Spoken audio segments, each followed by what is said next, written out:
আল্লাহকে মারো তবুও জান্নাতি, মরো তবুও জান্নাতি।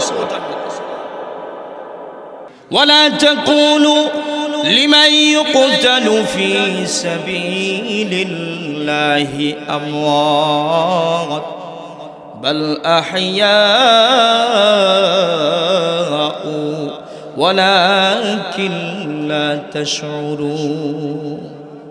আল্লাহ রাব্বুল আলামিন কয়, হে পৃথিবীর বান্দা বান্দীরা, আমার দিনের জন্য, এলায়ে কালিমাতুর জন্য, আমার জমিনে আমার দিন বাস্তবায়িত করার জন্য, আমার প্রাণের রাসূলের ইজ্জত হেফাজতের জন্য, মসজিদ মাদ্রাসা হেফাজতের জন্য, নিজের সার্বভৌমত্ব স্বাধীন রাষ্ট্রকে হেফাজতের জন্য, নিজের ইজ্জত আবরুকে হেফাজতের জন্য, নিজের ঈমানগুলোকে হেফাজতের জন্য পৃথিবীতে যারা আমি আল্লাহর রাহে শহীদ মৃত্যুবরণ করে, তোমরা তাদেরকে অন্যান্য মরালাশের মতো মৃত বলিও না, মৃত বলিও না, বরং সবাল আহইয়াউ ওয়ালাকিন লা তাশউরুন। আল্লাহ কয়, ওরা মরেও মরে নাই, বরং তারা চির অমর হয়ে চিরদিন বেঁচে থাকে। জোরে কোন সুবহানাল্লাহ। এই জন্য প্রিয় ভাইরা আমার, একেবারে জীবনের শেষ জমানে একটার পর একটা ফিতনা, একটার পর একটা ইমতিহান আমাদেরকে দিতে হবে। এত সহজে ঈমান নিয়ে কবরে যাওয়া যাবে না। বাকি সব চাইতে সহজ একটা পদ্ধতি নবী বলছেন, ঈমান নিয়ে কবরে যাইতে চাইলে জীবনের শেষটা যদি তুমি আল্লাহর দ্বীনের জন্য রণাঙ্গনে জীবন দিতে পারো, রাসূল বলেন ইন্নামাল আমালু বিল খাওয়াতিম, অর্থাৎ শেষ ভালো যার সব ভালো তার। জোরে কোন সুবহানাল্লাহ। আমাদের জিন্দেগিতে গুনাহের অভাব নাই, কথা ঠিক কিনা? সুদের গুনাহ আছে, চুরির গুনাহ আছে, জিনা ব্যভিচারের গুনাহ আছে, মিথ্যা বলার গুনাহ আছে, গীবত শিকায়েতের গুনাহ আছে, আছে না নেই? আব্বা আম্মার সাথে নাফরমানির গুনাহ আছে, আলেম ওলামাদের সাথে মুরব্বিদের সাথে বেয়াদবির গুনাহ আছে। জীবনের এমন কোনো অন্যায় নাই যেটা আমাদের আমলনামার মধ্যে নাই। দোস্তরে আমার, যুবক বন্ধুরে আমার, গাজওয়াতুল হিন্দের যুদ্ধের দামামা আমাদের নাকের মধ্যে আওয়াজ অলরেডি শুরু হয়ে গেছে, কথা ঠিক কিনা? আমাদের পাশের রাষ্ট্র কিছুদিন আগে ফেসিস্ট কাঁঠালরানীর জামার দেশের বাড়ি, কথা কোন ঠিক কিনা? এটা আমার কথা নয়, আওয়ামী লীগের এক নেতা বলেছে বাংলাদেশ ভারতের সম্পর্ক স্বামী স্ত্রী সম্পর্ক, কথা ঠিক কিনা? সুতরাং বউ জামার বাড়িতে যাবে, এটাই স্বাভাবিক, কথা ঠিক কিনা? এর জন্য আমরা এখনো দেখি দেড় সাইরা বউ জামার বাড়িতে আছে, কথা ঠিক না বেটি? বন্ধুরে আমার, এর জামার যখন চান্দি গরম হয়ে গেছে, কারণ বউরে যখন লাত্তি মেরে দেশেতে বাইর করে দিছে, এখন আর তাদের চান্দি ঠিক নাই। এখন আর আগের মতো ইলিশ পায় না, রাজশাহীর আমও পায় না, দেশের ট্রানজিটও পায় না, দেশের ভিতরে দাদা বাবুদের ট্রেন চলার কথা ছিল ওটাও নাই, কথা ঠিক কিনা? এই জন্য তারা চাচ্ছে আমাদের দেশের দিকে বাঁকা চোখ তুলে তাকানোর দুঃসাহস করতেছে, যুদ্ধ করতে চায়, হুমকি ধুমকি দিতে চায়। আমরা বলি ও মালুর গোষ্ঠী, তোদের জানা নাই, তোরা মরবি, কবরে যাওয়ার আগেই তোদের আগুন শুরু হয়ে যায়।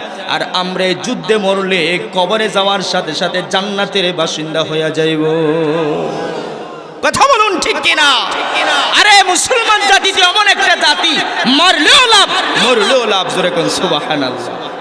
আল্লাহকে মারো তবুও জান্নাতি, মরো তবুও জান্নাতি। রাজি আছেন তো? ওই যে খালি দুনিয়ার আলতু ফালতু লিয়া করে থাকেন না, মরণ একদিন লাগবই। যুদ্ধ যদি শুরু হয়ে যায়, এটা হবে হক আর বাতিলের যুদ্ধ, কথা ঠিক কিনা? এটা মিল্লাতে ইসলামী আর মিল্লাতে কুফরিয়ার যুদ্ধ। আর রাসূল 1450 বছর আগে বলে গেছেন, গাজওয়াতুল হিন্দ নামে মুশরিকদের সাথে মুসলিমদের একটা যুদ্ধ হবে। এই যুদ্ধে লক্ষ লক্ষ মুসলমানরা শহীদ হবে। তবে সবচেয়ে বড় মজার ব্যাপার, চূড়ান্ত বিজয় মুসলমানদের হবে। জোরে কোন সুবহানাল্লাহ। আল্লাহ তাআলা বলেন, লাউ আন্না আহলাল কুরা আমানু ওয়াত্তাকাউ লাফাতাহনা আলাইহিম বারাকাতিম মিনাস সামাই ওয়াল আরদ। জোরে কোন আল্লাহু আকবার।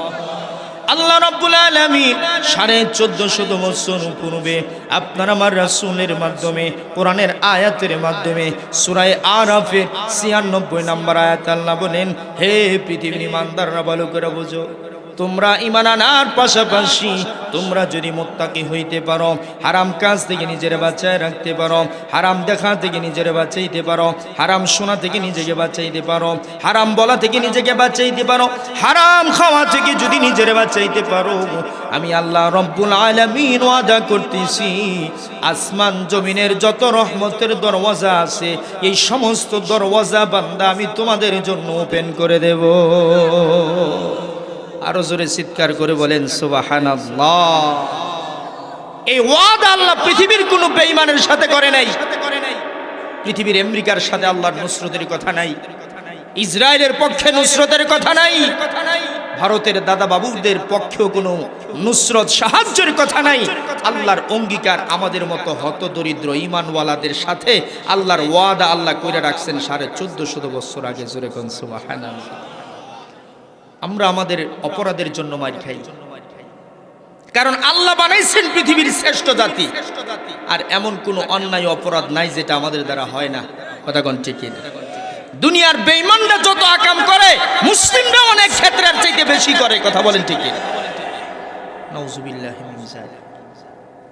এজন্য আল্লাহ কয় মুত্তাকি যদি হইতে পারো, তাকওয়া অবলম্বন যদি করতে পারো, খৌফে খোদা যদি দিলের ভিতরে ঢুকাইতে পারো, তো আমি আল্লাহ আমার বদরি সাহাবে কেরামদেরকে যেমন নুসরত করছি, আজকের এই ফিতনার জমানাতে আমি তোমাদেরকে ওইভাবেই নুসরত করব। কথা বলেন ঠিক না? আলহামদুলিল্লাহ, সিরিয়া মুসলমানদের দখলে চলে আসছে। বিজয় আমাদের একেবারে নাকের ডগায় আইসা নাড়তেছে। ইনশাআল্লাহুল আজিজ যদি আমরা এখন ঐক্যবদ্ধ হতে পারি, আল্লাহর জমিনে আল্লাহর দ্বীন বাস্তবায়িত করার জন্য নিজের জীবন যদি উৎসর্গ করার মতো মনোভাব নিয়ে মাঠে ঝাঁপিয়ে পড়তে পারি, ইনশাআল্লাহ চূড়ান্ত বিজয় আমাদের পদ চুম্বন করবেই করবে, এটাতে কোনো সন্দেহ নাই। কথা ঠিক না ভাই? ঠিক। মরণ তো একদিন লাগবেই। এটা গরব হয়ে থাকলেও মরবেন, হ্যাঁ, ফুলের বাগানে ভিত্তে ঘুমাইলেও মরবেন, হাসপাতালে বেড়ে থাকলেও মরবেন, জিহাদের ময়দানে গিয়া যুদ্ধ করলেও মরবেন। তবে মনে রাখেন একটা কথা, এই পৃথিবীতে যত মরণ আছে আল্লাহর নামের শপথ, শহীদের মৃত্যুর চাইতে দামি কোনো মরণ আমার আল্লাহ তৈরি করেন নাই। জোরে কোন সুবহানাল্লাহ। সবচেয়ে দামি মৃত্যু, ডাইরেক্ট জান্নাতে যাওয়ার একটাই মাত্র পথ, মৃত্যুটা শহীদ মৃত্যু হতে হবে।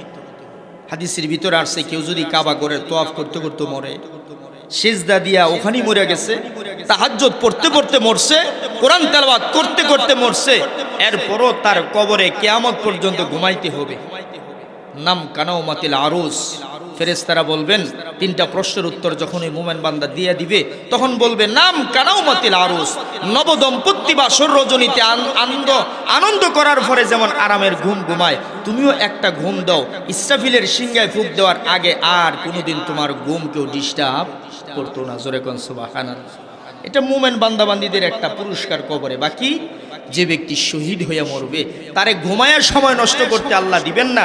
হাদিসের ভিতরে আসছে শহীদের লাশটাকে কবরে রাখার সাথে সাথে তার রূহটাকে একটা জান্নাতের সবুজ রঙের পাখির ভিতরে আল্লাহ ঢুকায়া জান্নাতে আল্লাহ ওপেন করে দেয়, আর কয় এই পাখি আমার এই বান্দা আমার দ্বীনের জন্য এলাই কালিমাতুল্লাহর জন্য জমিনে শহীদ হয়েছে, সুতরাং আমি এখনই তার জন্য জান্নাত দিয়া দিলাম। তোমার যেথায় খুশি সেথায় আমার এই প্রিয় শহীদের রূহটাকে নিয়ে তুমি জান্নাতে বিচরণ করতে থাকো। জোরে চিৎকার করে বলেন সুবহানাল্লাহ।